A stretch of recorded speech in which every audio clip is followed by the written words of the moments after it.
And I'd say the same thing can be true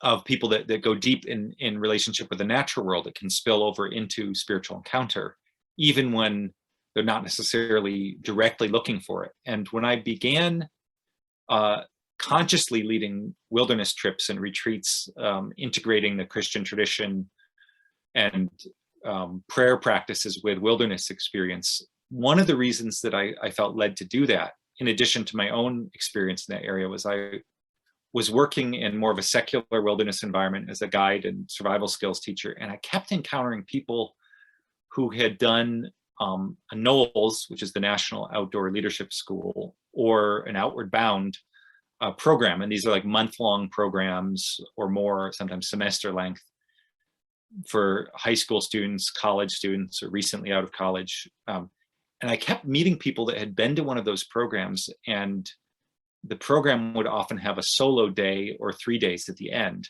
No explicit spiritual content, but these people again and again would share with me when they heard about my interests, and we'd sit by a campfire and they'd share essentially what I would call a mystical experience that happened to them on their solo during a NOLS trip or during an Outward Bound trip, with no overt teaching about seeking God, with no overt teaching about prayer or meditation or any spiritual practice, and without any context of what to do with it afterwards. So it was this kind of, they're just like, this thing just happened to me.